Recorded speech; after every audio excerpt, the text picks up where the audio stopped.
Plaza Podcast. La Paella Rusa, con Lucía Márquez, Andrés Boix, Guillermo López y Marta Meneu.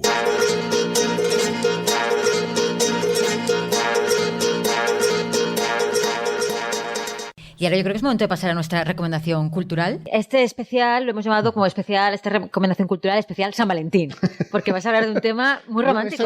Una historia de amor. Pues estaba el otro día en la librería París-Valencia, que es una de mis predilectas de Valencia, y me encontré un cómic sobre Hannah Arendt, la filósofa Cortinilla de corazones. Me pareció tan fascinante que me lo compré y me gustó mucho.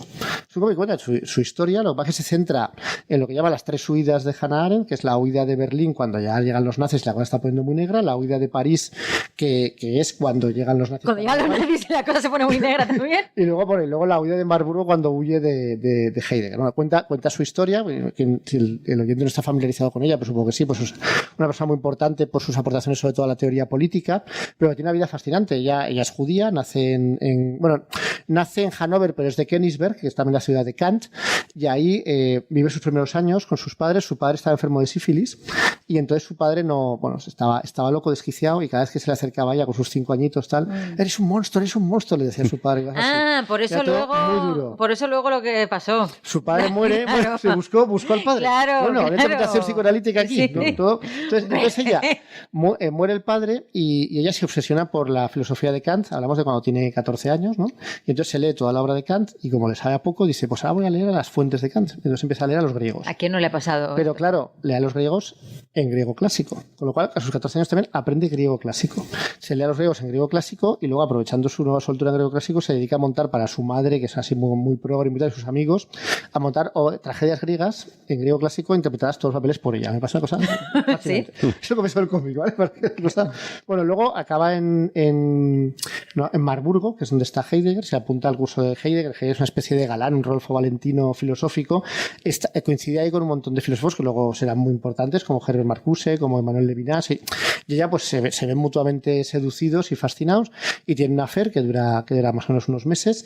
Él le dobla la edad, ella tiene creo que 19 años y él 36, y entonces están ahí como muy apasionados. Heidegger le dice que es la persona más inteligente que ha conocido, que juntos ellos pueden revolucionar la filosofía para siempre, que tienen que encontrar el ser, ¿no? El Dasein que decía Heidegger. Bueno, cada vez me lo pronuncia bien, yo lo he pronunciado castellanizado, que es el ser como existencia, bueno, una cosa como muy, muy oscura, como todo en Heidegger, y entonces en el primer momento le deja de hablar y de llamar y de todo. Le hace un ghosting, un ghosting 100 años antes, sí.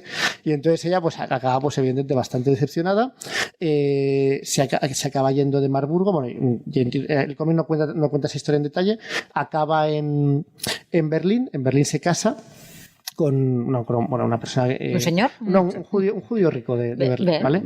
Se casa, judío rico random. Judío rico random, un judío rico que pasaba por ahí, que conforme ve que llegan los nazis, el judío rico random le dice, uy, que han llegado los nazis, me voy. Entonces se va él solo. A París. Y cuenta un poco elegantemente en el cómic que es que la madre de Hannah vivía mucho tiempo con ella. Vaya.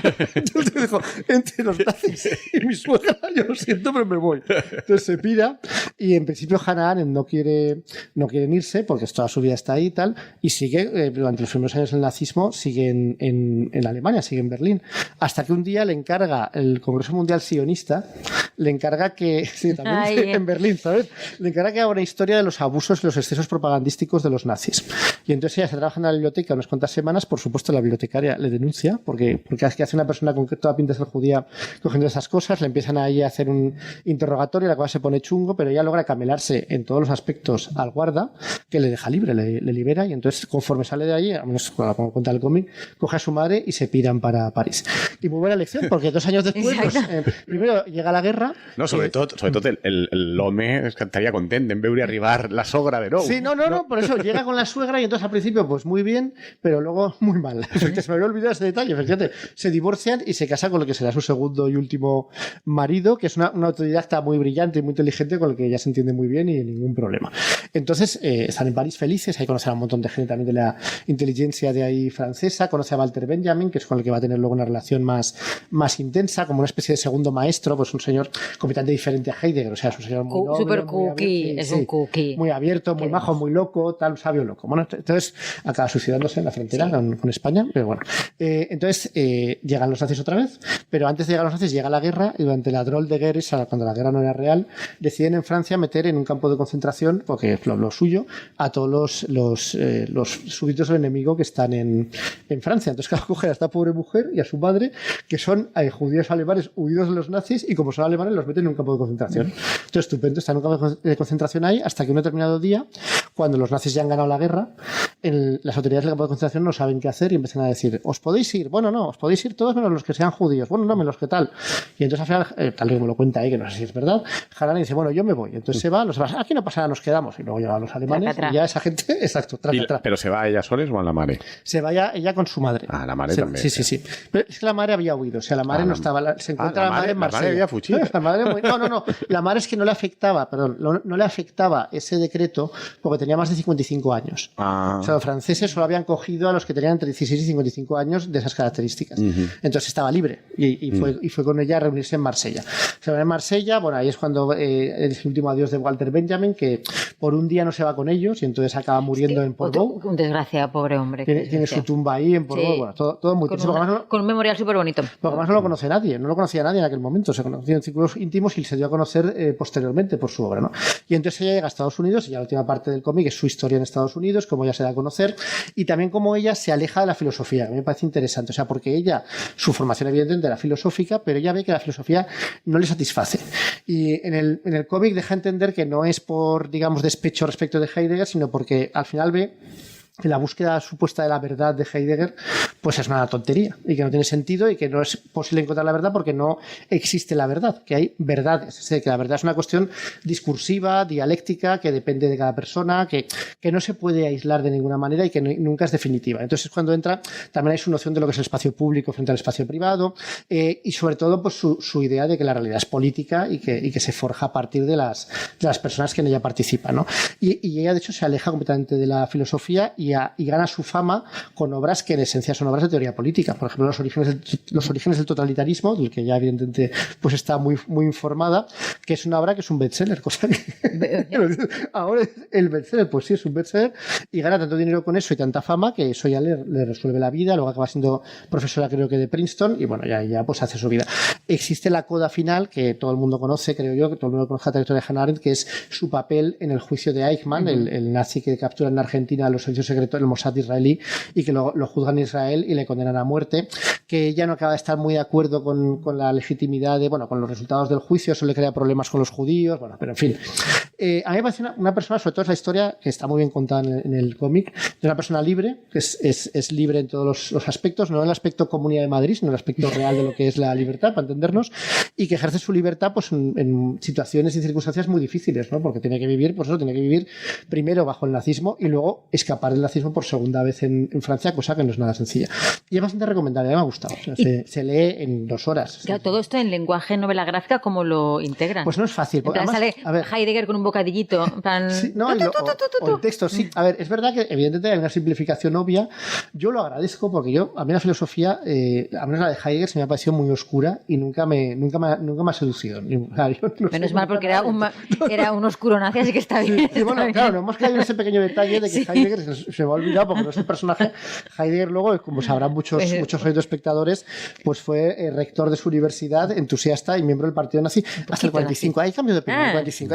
Después de todo, no era tan nazi a partir del 45. Pero en el còmic apareix també la segona coda, que es cuando ella el busca después de la guerra. Sí. Y cuando ella renuncia también a él, pero no a él humanamente, o emocionalmente, sino filosóficamente. Y esa búsqueda de la verdad que él siempre le aliente y tal. Y además está muy bien contada, es bonito como lo cuenta. Y decía esto porque me recordaba mucho Heidegger, hablando antes de Alberto Garzón, ¿no? Un poco una persona que hace algo reprobable, pero luego él y los suyos, oye, en realidad no era para tanto, yo tampoco soy tan nazi, o sea, yo lo he hecho aquí porque había que hacerlo tal, y en realidad lo he hecho por vosotros. Yo que me he sacrificado siendo rector nazi durante un año, y así me lo pagáis. Bueno, pues el cómic muy recomendable. Jo crec que en honor a Heidegger s'ha de dir que crec que mai se va retraure molt de totes les seues idees concomitants amb el nacionalsocialisme. I sus idees siguen siendo puro nazismo. Per això, claro. O sea, ell va estar sempre... Sí, pero para trincarse una judía, ahí no era tan nazi. Porque ell no era racista. Claro, y es verdad que él lo dice, que en los años 20 sus discípulos todos son nazis. Nazis, judíos. En los años 20, perdón, que sus discípulos son todos o casi todos judíos. En los 30, en cambio, no. Hombre, pero no ya había. Claro, por eso lo digo, por eso no tenía ocasión. O sea, él sí que se retractó de su nazismo, lo que no retractó de su ideología, que es nazi también. Lo que pasa es que él intentaba hacer esa separación. Muy bien, nada. Pues un alemán nazi más. Claro, uno más. Ya, visto uno, visto todos. Exacto. Pero un galán con Rodolfo Valentino. Pues sí. Es que, hi ha alguns nazis, no? Hombre, los de las SS, claro. Son muy elegantes, Els seus vestits. Muy elegantes. Es que... Los trajes de Hugo Boss, muy elegantes. Com vas a poder resistir-te a això? Claro, claro, sí. Lo bueno también de Hannah Arendt es que el concepto de la banalidad del mal luego te sirve para un montón de cosas, entonces es súper útil. Lo puedes aplicar todo para... La banalidad de Alberto Garzón. Exacto, claro, todo es la banalidad del mal. Va muy bien, la banalidad del mal. Es muy bien. Y lo tenemos que dejar aquí. Nos escuchamos y vemos la semana que viene. Adiós. Adeu. Adeu. Plaza Podcast.